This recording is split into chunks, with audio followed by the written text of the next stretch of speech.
A film is like a reflection of the world. It's not an exact copy because it's a work of fiction, but just like a wavy water surface, it reflects certain parts of reality. Therefore, a mirror or any other reflecting surface in a film can be seen as a reflection within a reflection. There are different subjects and themes that can be linked to the use of reflections in film. The most common one is probably vanity, appearance, and narcissism. A very clear example of this is the use of reflections in American Psycho. They show us the mirror image of protagonist Patrick Bateman, which demonstrates that he only cares for his outer appearance, but behind the looks, he's empty. There's nothing human there, exactly like a reflection. To accentuate this even more, his surroundings, like his apartment, are full of reflective surfaces. An earlier example of a narcissistic approach to reflections can be found in Citizen Kane. In this scene, Kane walks through a hall with mirrors that are placed in such a way that he's literally endlessly duplicated. Citizen Kane also uses reflective surfaces to show us something that's actually happening off-screen, like in this shot of the maid's reflection in a broken snow globe, or in this scene, when even though Kane isn't part of the conversation in front of the camera, we can still see him in the window's reflection. Kane's reflection is a motif throughout the film that stands for his constant self-obsession. Some films, rather than using mirrors in large quantities to tell the audience something, take on a more minimalistic approach to the use of reflections. In The Wrong Man, there's never a clear shot of the main character's reflection until a certain moment. This, in combination with many shadow appearing in many scenes, as if his true reflection is unknown, creates a kind of suspicion and mystery. When there finally is a shot of his reflection, it shows his face split in half by a broken mirror. This symbolizes the broken, untrue conception people around Manny have of him. Enter the Void, though a very different film, also turns a mirror shot into a very special moment. The entire film is one uninterrupted point-of-view shot from the protagonist, Oscar, who dies early on in the film. As the audience, we see his mental journey from life to death, full of visions from the past, present, and future. Right before he dies, he stands in front of his bathroom mirror. He doesn't know this will be the last time he sees his own reflection before he dies. The mirror image of his living self can be seen as a symbol for the rest of the film, as this is essentially a reflection of his life.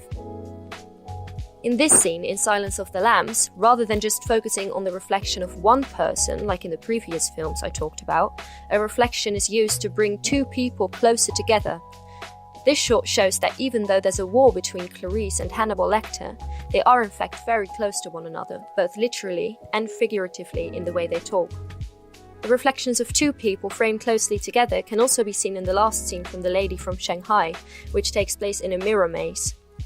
The characters are reflected in the mirrors many times and from multiple angles, which shows the different views they had on each other throughout the film. As they fire their guns, at first shooting the mirrors rather than each other, confused by the reflections, it slowly becomes clear which images are the reflections and which the real persons. It's like a curtain being lifted, finally showing the truth about the characters. Enter the Dragon also saves an intriguing fight scene in a mirror maze for the end of the film. Notice how Bruce Lee literally leaves a trail of his own reflections behind him, which makes it easier for his enemy to follow him. Lee's reflection is an exact replication of his real face. The enemy's reflection, however, is distorted in a creepy grin. This shows an explicit contrast between good and bad. Just like in The Lady from Shanghai, the scene ends with the mirrors being broken. Lee defeats the enemy by breaking the image, like he was taught early on in the film. Although in all these films most of the reflective surfaces are either mirrors or windows, water can of course also reflect an image. In Don't Look Now, such a reflection is an important motive. The color red reflected in water represents death and grief and links the past, present and future together throughout the film.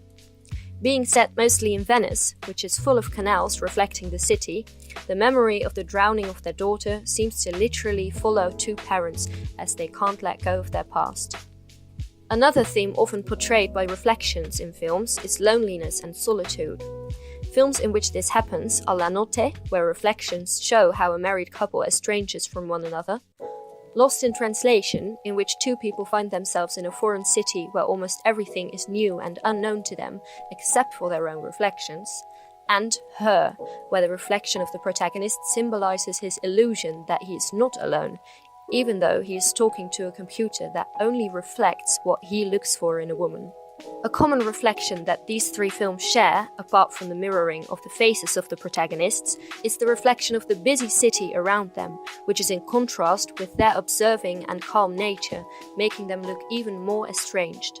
Drive also uses reflections to create the image of an outsider as the protagonist, but in a more literal way, often showing just his reflection in his car mirror, as if he's trapped in it.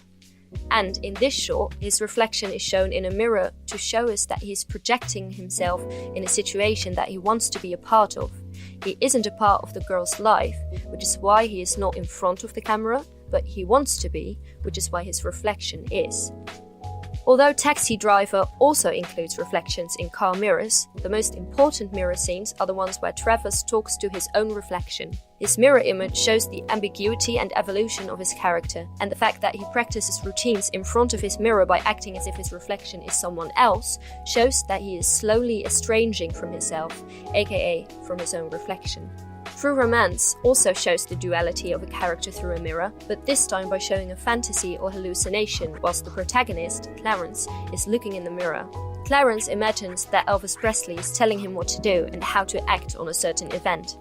The fact that Clarence only looks in the mirror, rather than looking directly at Elvis, lets us know that he's imagining it, and he's actually just talking to himself. This duality of one person is even stronger in Psycho, in which Norman Bates, a lonely motel owner, literally has two personalities. His reflection, representing his dark, immoral side, is therefore very important. In this shot, his reflection behind him makes it look like there literally are two people speaking. The reflection of the main characters in Mulholland Drive represent a similar thing, only here we experience a story through the eyes of the protagonist, Diane, which means that just like in True Romance, we can actually see the person that she imagines there to be, but who in reality is just a fragment of her imagination. All Rita is a reflection of Diane herself. Black Swan also shows the duality and evolution of its main character, but here this means that even though Nina's reflection looks exactly like her, it represents the dark, evil side of herself that she is slowly discovering, and sometimes this means that it will do something different than what she does in reality.